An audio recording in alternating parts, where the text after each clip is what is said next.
کا نام تھا، یہ ٹرائب کا نام تھا، اور یہ قبیلہ اپنے دادا سبا بن یشجب بن یعرب بن قحطان کے نام سے مشہور تھا۔ یہ ایک پرسنالٹی کا نام تھا، پھر ایک قبیلے کا نام پڑ گیا، اور سبحان اللہ اب قرآن میں سورہ سبا موجود۔ حضرت عبداللہ ابن عباس رضی اللہ عنہ فرماتے ہیں کہ رسول اللہ صلی اللہ علیہ وسلم سے سوال کیا گیا کہ سبا کسی مرد کا نام ہے، عورت کا، یا کسی سرزمین کا نام ہے؟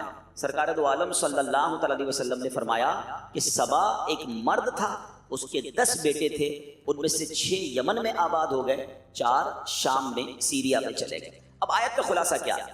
یمن کے حدود میں جب یہ لوگ آباد تھے، اللہ پاک کی وحدانیت اور قدرت پر دلالت کرنے والی ایک نشانی یہ تھی کہ ان کے باغ میں، ان کے شہر مارب کے دونوں طرف کثیر باغات تھے، ان باغات میں پھلوں کی کثرت تھی۔ ان لوگوں تک انبیاء کرام کے ذریعے یہ کہا گیا اپنے رب کا رزق کھاؤ، انجوائے کرو اپنی لائف کو، مگر اللہ کی عبادت کرو، اللہ کا شکر بجا لاؤ۔ تمہارا شہر پاکیزہ ہے، جس میں لطیف آب و ہوا ہے، صاف ستھری سرزمین ہے۔ آپ کو پتہ وہ کتنی پیور ایئر تھی؟ میں بھی پچھلے دنوں نیوزی لینڈ گیا، میرے لیے بڑی شاکنگ بات تھی۔ یہ ضرور پتا تھا کہ وہاں کی آب و ہوا بڑی اچھی ہے، مگر مجھے بتایا گیا کہ نیوزی لینڈ کی ہوا جو ہے، یا فجی کی جو ہوا ہے، وہ باقاعدہ کینز میں پیک کر کے کئی ملکوں کو ایکسپورٹ کی جاتی ہے۔ میں سمجھا میرے ساتھ کچھ مذاق کر رہے ہیں لوگ، کہہ رہے ہیں عبدالحبیب بھائی ایسا ہی ہے، چائنا میں آپ دیکھیں کہ یہ باقاعدہ جو $1 میں $2 میں نیوزی لینڈ کی ہوا ملتی ہے، لوگ اس کو اسمیل کرتے ہیں۔ مجھے پھر بھی یقین نہیں ہے، پھر میں نے انٹرنیٹ پہ سرچ کیا تو واقعی ایسا تھا کہ آج بھی پیور ایئر کی اتنی ویلیو دنیا میں ہے کہ کئی لوگوں کو یہ کریز ہوتا ہے کہ ہم صاف ستھری ہوا لیں، اور میں نے وہاں دیکھا لوگ بڑی لانگ لائف جیتے ہیں، ہوا بڑی اچھی ہوتی ہے، صحت مند رہتے ہیں۔ اگر قرآن کہتا ہے سبا کے لوگوں کے پاس جو شہر تھا نا، اس شہر کی ہوا ایسی تھی جس میں کوئی مچھر ہی نہیں، کوئی مکھی نہیں تھی، کوئی کھٹمل نہیں تھا، سانپ بچھو کوئی نہیں تھا، بلکہ پاکیزگی کا عالم یہ ہوتا کہ کوئی دوسرے شہر کا آدمی اس شہر سے صرف گو تھرو کر لیتا، گزر جاتا، تو اگر اس کے جسم پر کوئی جوئیں یا کیڑے ہوتے وہ بھی مر جاتے تھے۔ اتنی پیور ایئر اللہ نے دی۔ اللہ اکبر فرمایا اب اس نعمت پر اللہ نے ایسی آب و ہوا، اتنے زبردست باغات کا عالم یہ تھا، کوئی شخص اپنے سر پہ ٹوکرا اٹھا کر ان باغ سے گزرتا تھا تو خود ہی باغ سے پھل گر کر اس کے ٹوکرے میں بھر جاتے تھے۔ اتنے شاندار پھل، ایسی آب و ہوا، انہیں بار بار پیغام دیا گیا کہ اب اللہ کا شکر ادا کرو، اللہ کی نعمتیں اتنی شاندار ملی ہیں، عاجزی اختیار کرو، شکر گزار بن جاؤ۔ مگر ان لوگوں نے کیا کیا؟ ان لوگوں نے، قرآن کہتا ہے تو انہوں نے منہ پھیرا تو ہم نے ان پر زور کا سیلاب بھیجا۔ ان کے باغوں کے عوض 2 باغ انہیں بدل دیے، جو کڑوے پھل والے اور جھاؤ والے اور کچھ تھوڑی سی بیریوں والے تھے۔ اب ہوا کیا، ذرا تفصیل سے سنیے گا کہ اللہ پاک نے ان کے پاس انبیاء بھیجے، ہر نبی کا انکار کرتے رہے، ہر نبی کو اوائڈ کرتے رہے، اور اس کے معاذ اللہ بات کو ٹھکراتے رہے۔ یکے بعد دیگرے 13 نبی بھیجے گئے قوم سبا کو سدھارنے کے لیے، اللہ کی طرف بلانے کے لیے، انہیں الارم کرنے کے لیے 13 انبیاء گئے، ان کو حق کی دعوتیں دیں، نعمتوں کی قدر یاد دلائی۔ وہ ایمان نہیں لائے، بلکہ انبیاء کرام کو کیا کہتے تھے پتہ ہے؟ جھٹلا کر کہ ہم نہیں جانتے کہ ہم پر کوئی خدا کی نعمت ہے، اپنے رب سے کہو اگر یہ نعمتیں اس کی ہیں تو روک کے دکھا دے۔ معاذ اللہ وہ یہ سمجھنے لگے کہ یہ تو ہمارا حق ہے، یہ ہمارا ملک ہے، ہماری سٹی ہے، یہ ڈیولپمنٹ ہم نے کی ہے، اگر اللہ کا ہے تو اللہ سے کہو روک کے بتا دے۔ وہ انکار کرتے تھے، وہ غرور کرتے تھے، وہ تکبر کرتے تھے۔ اللہ اکبر۔ اب کیا ہوا میرے پیارے اسلامی بھائیوں؟ اب اللہ پاک نے ان کے اس انکار کا، ان کے غرور کا، اس گھمنڈ کا کیا ان پر عذاب آیا؟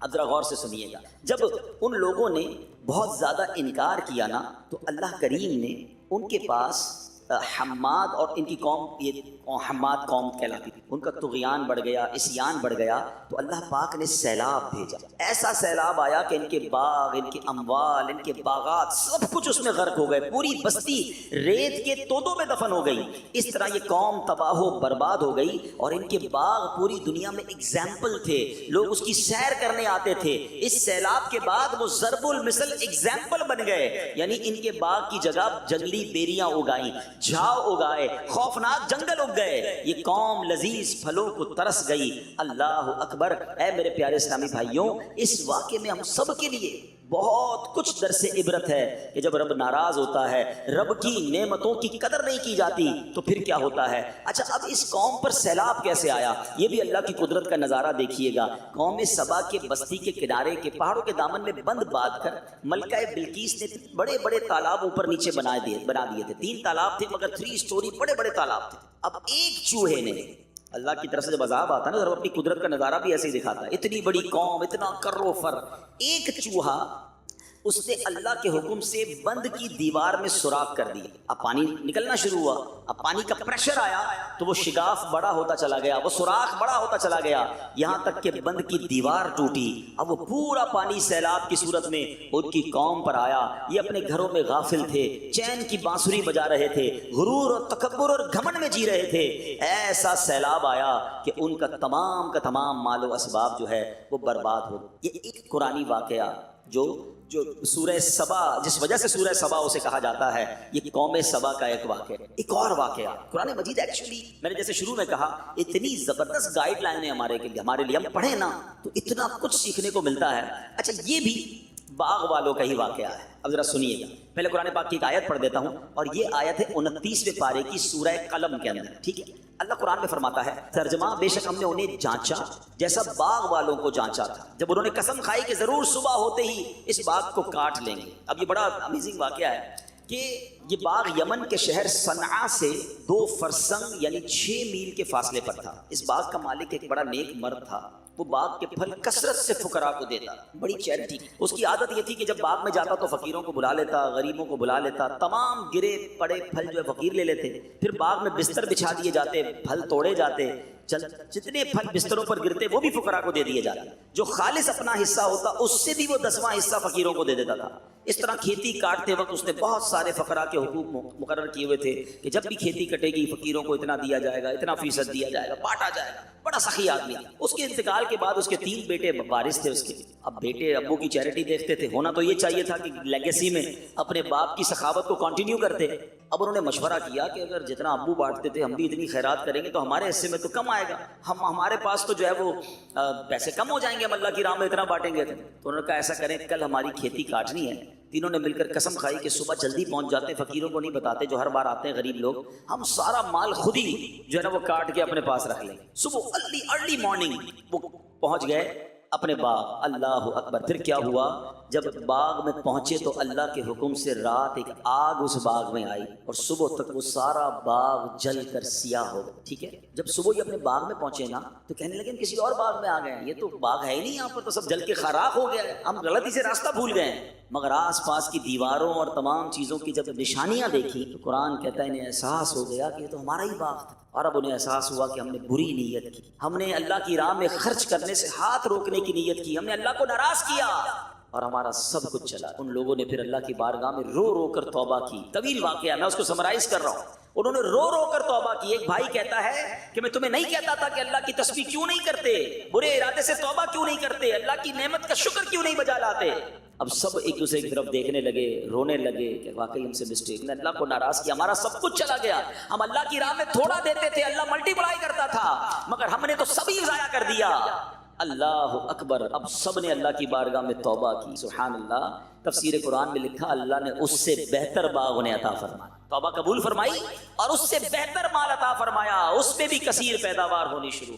These are the two beautiful incidents from Quran Majeed for me. ایک سورہ قلم میں اور ایک سورہ سبا میں. دونوں کا میسج کیا؟ میسج یہ کہ میرے پاس جو کچھ ہے نا، پاس کچھ بھی نہیں، کبھی اترانا نہیں، گھمنڈ نہیں کرنا. میرا نام ہو گیا ہے، میری شہرت ہو گئی ہے، میرے پاس پیسے آ گئے، یہ سب میں نے کمایا ہے، میں نے پہلے اسٹڈیز کی تھی جناب، اچھے نمبروں سے میں نے پاس کیا تھا، پھر میں نے انٹرپرینیور کے طور پہ کام شروع کیا، چھوٹی سی جاب سے کام شروع کیا، ترقی کرتے کرتے آج میں کمپنی کی اس پوزیشن میں ہوں. واٹ ایور ڈیڈ میں نے کیا یہ سب کچھ نہیں. کچھ ہے جس نے ناشکری کرنا شروع کی نا، جس نے اترانا شروع کیا، جس کے دل میں یہ خبط سوار ہو گیا کہ جناب یہ میری اسٹرگل ہے. ارے جناب اگر اسٹرگل کرنے والے ہی کامیاب ہوتے تو ہم سے زیادہ عقل مند لوگ اس وقت بے روزگار، ہم سے زیادہ اللہ کے نیک بندے پریشان بھی ہیں. مجھ جیسے گناہگار کو اتنا نواز دی تو ہر وقت اپنی خطائیں یاد آنی چاہیے. مجھے ایک بات کا جواب دیجئے، رزق کون دیتا ہے؟ جواب دو نا، اللہ دیتا ہے نا. پانی کون دیتا ہے؟ آکسیجن جو ہم لے رہے ہیں وہ کون دے رہا ہے؟ جو کچھ ہے وہ رب دے رہا ہے. مجھے بتائیں اگر آپ کی آفس میں، آپ جہاں بھی جاب کرتے ہیں، کوئی بندہ آپ کے CEO یا ڈائریکٹر یا HOD کی بات نہ مانے، جب بھی وہ کوئی بات کرے اس کا الٹا کا جواب دے، آلویز وہ بات کا الٹا کام کرے، روز مسٹیکس کرے، کیا جو باؤنڈریز، جو فیسلٹیز جو اس کو کمپنی میں حاصل ہے وہ باقی رہیں گی؟ بندہ کہے گا ٹھیک ہے، جب آپ کمپنی کے لیے کام ہی نہیں کر رہے تو آپ کی جاب ختم، اپنی گاڑی واپس کریں، اپنی فیسلٹیز واپس کریں، تمام پریولیجز ختم کر دیے جاتے ہیں، بیکاز آپ کمپنی کے رول کو فالو نہیں کر رہے، اپنے ہیڈ کو جواب نہیں دے رہے۔ جو ایک بات بتائیں، میں صبح اور شام اللہ کی نافرمانیاں کر رہا ہوں، وہ تو مجھ سے کھانا نہیں روک رہا، وہ تو مجھ سے آکسیجن نہیں روک رہا ہے، ہونا کیا چاہیے تھا؟ لاجک کیا کہتی ہے؟ میری آنکھیں حرام دیکھتی، اللہ کی نافرمانی کرتی، میں اندھا کر دیا جاتا، کیونکہ اللہ نے آنکھ دی تھی نا۔ بس اے میرے بندے، میں نے آنکھ دی اپنی فرما برداری کے لیے، تو ان آنکھوں سے گناہ کر رہا ہے، روشنی ختم نہیں ہوتا۔ حرام سنتا تو بہرا کر دیا جاتا، حرام بولتا تو گونگا کر دیا جاتا، یہ ہاتھ حرام کے لیے اٹھتے تو گر جاتے، یہ پیر حرام کے لیے چلتے تو میں لگڑا ہو جاتا۔ فرام مائی ڈے ون، میں تو جب سے ہوش سنبھالا کتنی نافرمانیاں کی اللہ کی، اپنی مہربانیاں روک نہیں رہا، اور میں کہتا ہوں میں نے کیا ہے، میں یہاں تک پہنچا ہوں، سب میرے رب کا۔ کاش یہ بات سمجھ آ جائے۔ ایک قرآن پاک کی میں آیت کا جز پڑھ رہا تھا، اللہ اکبر، اگر یہ بات سمجھ آ جائے نا، سبحان اللہ سبحان اللہ، قرآن مجید میں اللہ کریم نے خود فرمایا، اور کاش یہ بات ہمارے دل میں اتر جائے کہ سب کچھ ہمارے رب کا ہے، جو کچھ ہے وہ